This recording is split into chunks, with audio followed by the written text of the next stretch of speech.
Hello प्यारे बच्चों, आज के इस वीडियो में हम लोग बात करने वाले हैं क्लास 10th केमिस्ट्री का चैप्टर नंबर 1 से लास्ट ईयर के क्वेश्चन के बारे में हम लोग बात करेंगे। लास्ट 7 ईयर के क्वेश्चन के बारे में बात करेंगे। चलिए शुरू करते हैं।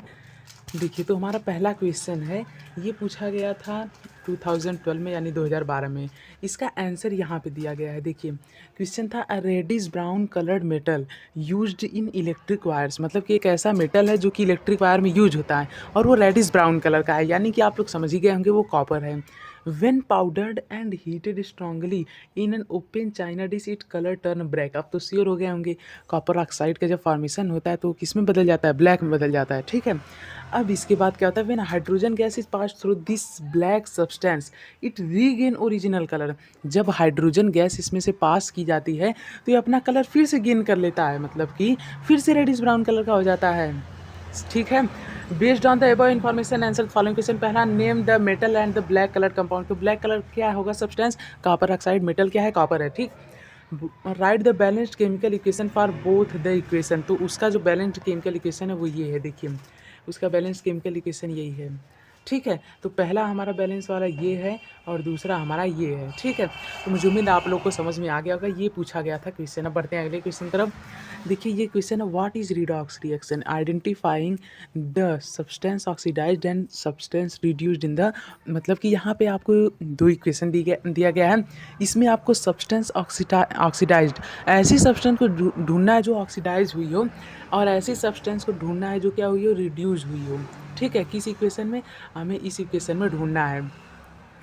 2PbO प्लस सी से फॉर्म हो रहा है Pb प्लस CO2। ठीक, अब यहाँ पे देखिए MnO2 यानी मैग्नीज ऑक्साइड प्लस में 4HCl, फिर बन रहा है मैग्नीज क्लोराइड प्लस में H2 प्लस Cl2। ये भी आपका 2012 में ही पूछा गया था। ठीक, तो मुझे उम्मीद है आप लोग इसे कर लिए होंगे। इसका आंसर ये रहा। देखिए, तो रिडॉक्स रिएक्शन क्या होता है? हम सभी लोग जानते हैं, ऐसा रिएक्शन जिसमें ऑक्सीडेशन रिडक्शन दोनों, उसे रिडॉक्स रिएक्शन कहते हैं। और जाहिर सी बात है यार, जब ऑक्सीडेशन होगा तो रिडक्शन पक्का होगा। तो हर रिएक्शन जो होता है ऑक्सीडेशन वाला वो रिडॉक्स रिएक्शन होता है। ठीक है, अब इसके बाद हमें पहचानना है कौन ऑक्सीडाइज हुआ है, कौन रिड्यूस हुआ है। तो मैंने आपको बताया था कि हमें ये नहीं देखना है कि क्या बन रहा, हमें ये नहीं देखना है क्या बन रहा है, हमें ये देखना है कौन चेंज हुआ है। जैसे यहाँ पे लीड ऑक्साइड था तो ये हो गया लीड, तो यहाँ पे रिड्यूस्ड कौन हुआ? तो रिड्यूस्ड लीड नहीं हुआ, रिड्यूस्ड लीड ऑक्साइड हुआ है। तो जो लीड ऑक्साइड है ये रिड्यूस्ड हुआ है लीड में। कभी भी यदि आप ऐसे कह रहे हैं कि लीड रिड्यूस हुआ है तो वो गलत है। हमें यहाँ पे कहना है कि लीड ऑक्साइड रिड्यूस हुआ है। समझ रहे हैं ना? तो हमारा रिड्यूस कौन है? Lead oxide. अब जब लीड ऑक्साइड रिड्यूस्ड है तो बचा हुआ यानी कि जो हमारा कार्बन ये क्या हुआ है? ये ऑक्सीडाइज हुआ है। तो सिंपल यही है, इसमें कोई रॉकेट साइंस नहीं। बढ़ते हैं आगे। देखिए, what is rancidity, mention any two way by which rancidity can be prevented. तो ये भी हमसे पूछा गया था एग्जाम में प्रीवियस ईयर के। देखिए, रैंसिडिटी वो होता है जब फूड का ऑक्सीडेशन, मतलब जो फैट और ऑयल होता है फूड में, जब उसका ऑक्सीडेशन होता है उसी को हम लोग रैंसिडिटी कहते हैं। ठीक, अब इसका एग्जांपल क्या हो सकता है? Sorry, any two way by which rancidity को प्रिवेंट करने के लिए हम लोग क्या क्या यूज़ कर सकते हैं? मैंने आपको बताया था, एक हम लोग BTA यूज़ कर सकते हैं। खैर वो आपके NCERT में नहीं दिया है, लिख देंगे तो भी कोई बात नहीं BTA। लेकिन उसके अलावा जो हमारा क्या होता है, जो हमारा नाइट्रोजन होता है उससे जब हम लोग फिलअप कर देते हैं उस कंटेनर में तो भी उससे रैंसिडिटी प्रिवेंट होती है। क्यों? क्योंकि नाइट्रोजन हमारा बहुत ही मतलब कि क्या नोबल है। ठीक है, मतलब इनर्ट है। यस, इनर्ट है, बहुत ही कम रिएक्टिव है। ठीक है, इस वजह से नाइट्रोजन रख सकते हैं, या फिर हम लोग उसे क्या कर सकते हैं, या फिर हम लोग उसे एयर टाइट कंटेनर, मतलब कि किसी ऐसी जगह पर रख दें जहाँ पे वो ऑक्सीडाइज ना हो। ठीक है, समझ रहे हैं ना? अब इसके बाद चलिए बढ़ते हैं आगे। अगला क्वेश्चन है, write the balance chemical equation for the reaction that take place during the respiration. तो रेस्पायरेशन दौरान जब जो रिएक्शन होता है उसे आप लोग को यहाँ पे लिखना है, उसके लिए एक बैलेंस्ड केमिकल रिएक्शन लिखना है। और उसके बाद identify the type of combination reaction that take place during this process and justify the name.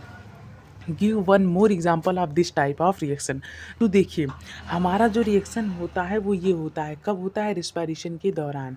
यहाँ पे एनर्जी क्या होती है? रिलीज होती है। ठीक है, अब देखिए ये एक्सोथर्मिक कॉम्बिनेशन रिएक्शन है। क्यों? क्योंकि यहाँ पे एक्सोथर्मिक, क्यों? क्योंकि एनर्जी रिलीज हुई। कॉम्बिनेशन रिएक्शन क्यों? क्योंकि हमारा ये क्या हुआ है? कंबाइन होता है ना। मतलब देखिए, ये जब हमारा होता है CH4 यानी जो मीथेन होता है, ये एक अलग सा एग्जाम्पल है। जैसे मतलब समझ रहे हैं ना? मतलब कि हमें यहाँ पे क्या कहा गया, पहले वो देखिए, हमें आप कहा गया कि एक इसी प्रकार का एक और एग्जाम्पल दीजिए जिसमें कि सेम चीज़ हुई हो। तो वो वाला एग्जाम्पल यहाँ पे दिया गया है कि देखिए मीथेन प्लस ऑक्सीजन यदि हम लोग करते हैं तो कार्बन डाइऑक्साइड प्लस में 2s2 मिलता है, 2s2O, ठीक है। और जो कंबशन होता है मीथेन का, ये भी एक्ज़ोथर्मिक रिएक्शन का एग्जाम्पल है। बस वही हमसे पूछा था, समझ में आ रहा है ना। मतलब क्वेश्चन में आपसे सिंपली ये पूछा था कि ये बताइए कि हमारा जो रिएक्शन होता है रिस्पायरेशन वाला वो कौन सा होता है, वो कौन से टाइप का होता है, और उसी टाइप का एक और एग्जांपल दीजिए, बस यही पूछा था। तो उस टाइप का एक और एग्जांपल मतलब कि हमारा जो रिस्पायरेशन होता है ये एक्ज़ोथर्मिक रिएक्शन होता है, ठीक। अब एक्ज़ोथर्मिक रिएक्शन का एक और एग्जांपल दे दीजिए, बस वही आपका आंसर होगा। अब देखिए, यू मस्ट हैव टेस्टेड और smelled the fat containing food material left for a long time, such food taste and smell bad, but is the reason for what is the reason for this, name to the phenomenal responsible for it, list two major. देखिए यहाँ पे हमसे पूछा गया है कि जब food की स्मेल कभी कभी जब लॉन्ग टाइम तक रख दी जाती है तो उसकी स्मेल चली जाती है और फूड का स्मेल कुछ अजीब सा हो जाता है, ठीक है। मतलब यदि कोई अच्छी सब्जी है या फिर कोई अच्छा यदि खाना है तो उसका जो स्मेल वो चेंज हो जाता है और उसका अपीयरेंस भी कभी कभी चेंज हो जाता है। तो इसका रीज़न क्या है? सिंपल, रेंसिडिटी है। तो रेंसिडिटी ही इसका रीज़न है। अब हमें क्या करना है, अब हमें दो फिनोमिनन को बताना है जो कि रेंसिडिटी के लिए रिस्पॉन्सिबल हैं और दो प्रिवेंशन भी इसके बताना है। देखिए, अब जो हमारा फिनोमिनन कौन सा है, देखिए, चेंज इन स्मेल और टेस्ट ऑफ फूड, यानी कि जब आप खाने को खाएंगे तो उसका टेस्ट चेंज होगा और उसका स्मेल भी चेंज हो जाएगा। तो ये तरीका है, जरिया है, मेथड है पहचानने का। अब बात करते हैं इसके प्रिवेंशन क्या है। अभी अभी बताया, नाइट्रोजन में रख दीजिए या फिर एयर टाइट कंटेनर में रख दीजिए। बस कुछ भी ऐसा कीजिए कि वो ऑक्सीडाइज ना हो तो बच जाएगा। अगला क्वेश्चन ये है आपका, देखिए, complete and balance the following equation. इस इक्वेशन को, ये आपको इनकम्प्लीट इक्वेशन दी गई है। देखिए, NH3 है प्लस में O2 है, इसे आपको कंप्लीट करना है और बैलेंस भी करना है। NH3 है और O2 है, कंप्लीट भी करना है, बैलेंस भी करना है। NH3 मतलब अमोनिया। तो अमोनिया का रिएक्शन जब ऑक्सीजन साथ होगा तब क्या बनेगा, सोडियम हाइड्रोक्साइड का रिएक्शन सल्फरिक एसिड के साथ होगा। ध्यान रहे, एसिड बेस है तो साल्ट वाटर बनेगा, मतलब समझ रहे हैं। और उसके बाद तीसरा है लीड नाइट्रेट प्लस में पोटेशियम हाइड्राइड। इसका भी क्या होगा, जल्दी बोलिए जल्दी। लीड नाइट्रेट और पोटेशियम हाइड्राइड में होगा डिस्प्लेसमेंट रिएक्शन। तो वही अब हमें करके लिखना है और उसे बैलेंस करना है। एक एक करके देखते हैं। देखिए, जो पहला वाला है अमोनियम और ऑक्सीजन का रिएक्शन, तो ये बनेगा 4NO यानी नाइट्रोजन ऑक्साइड प्लस में 6H2O, ठीक। लीड नाइट्रेट में सिंपली क्या होगा, डिस्प्लेसमेंट रिएक्शन होगा और कुछ खास नहीं होगा। अब इसके बाद इधर आ जाते हैं और बैलेंस तो आप लोग कर ही लेंगे, इतना तो कर ही सकते हैं।